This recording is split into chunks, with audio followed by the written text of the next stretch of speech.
Indy, thank you for the wonderful and inspiring presentation. We have some questions for you for a camera for a promo movie. And I thought, Ruud, you want to ask something about the last words of Indy. Yeah, you told us a very inspiring story about the social economy, but you ended your presentation by saying, "Don't follow. Be an innovator."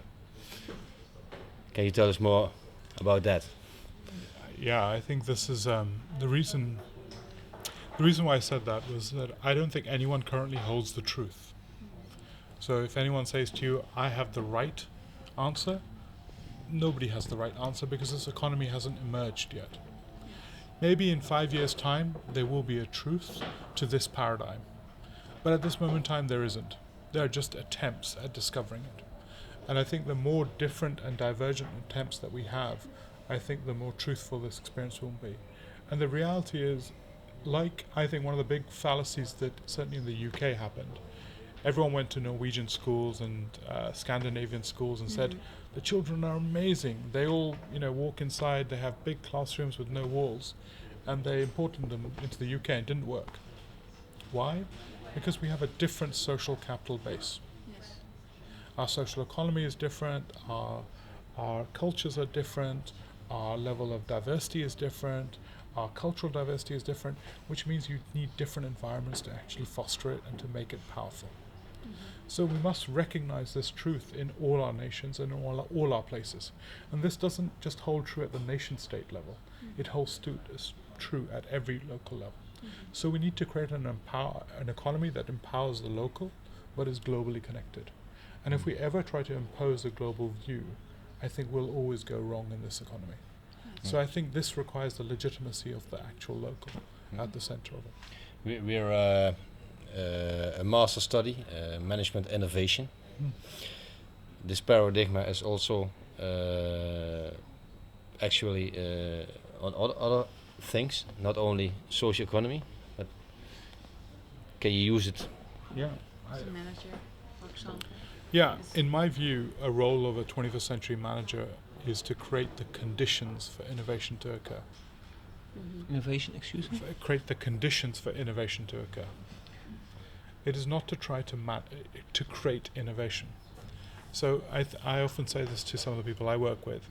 The best leader is somebody who can help lots of people come together to discover the best idea. Yes. Not the person who can come up with the best idea. The conditions to create the conditions. It's the conditions, Yes. and the conditions are about connectivity, trust, actually alignment of values, alignment of purpose, equality of knowledge, understanding, emergent. It's a whole lot of conditions that are set by your behaviors as leaders in an organization. They're set by your day-to-day behaviors. They're not set by you being able to do it in one step. I'll have a workshop and suddenly we'll innovate. Actually, this happens from the ground up.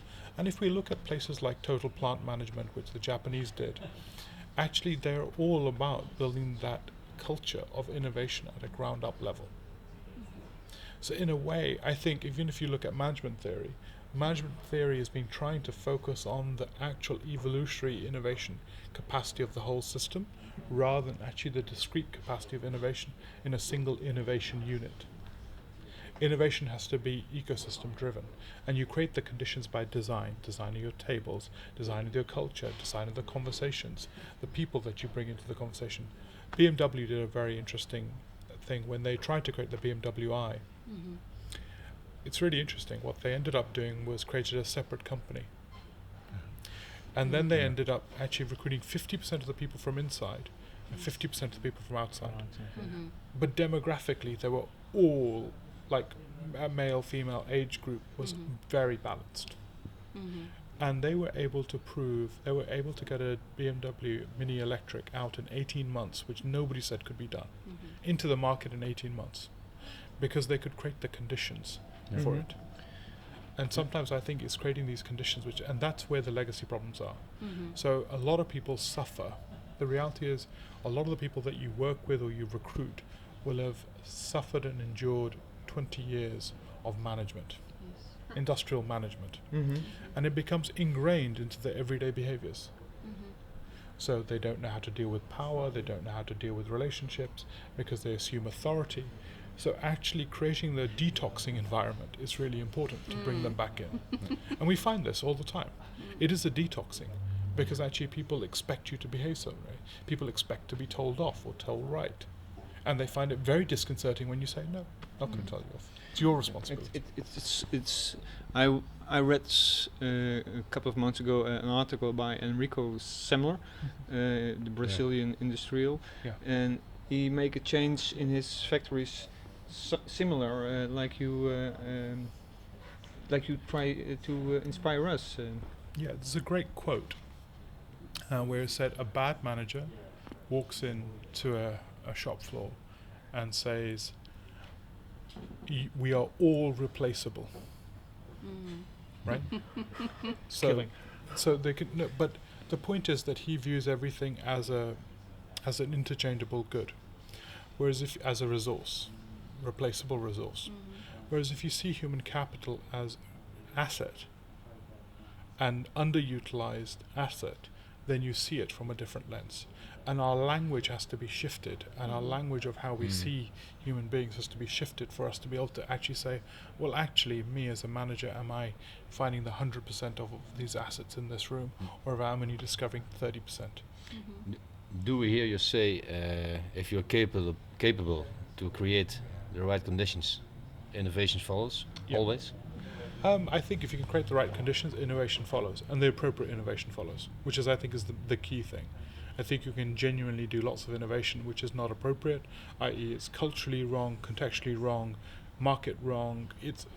I think actually the issue is what is contextually right for you in that location.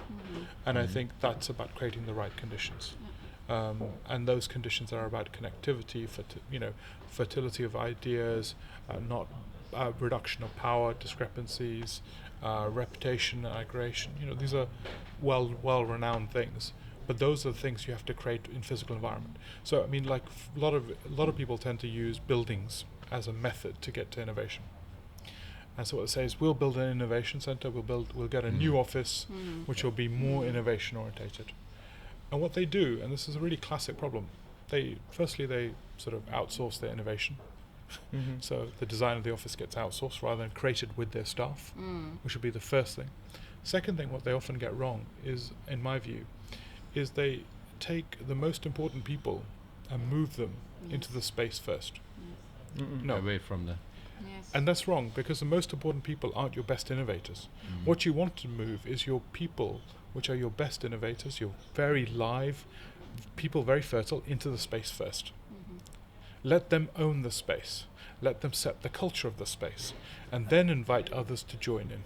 Mm-hmm. And that way you seed it like a culture, as opposed to you seed it like transplanting a department. Then the others adapt the Respond to the culture. ideas of the culture. Exactly. Yeah.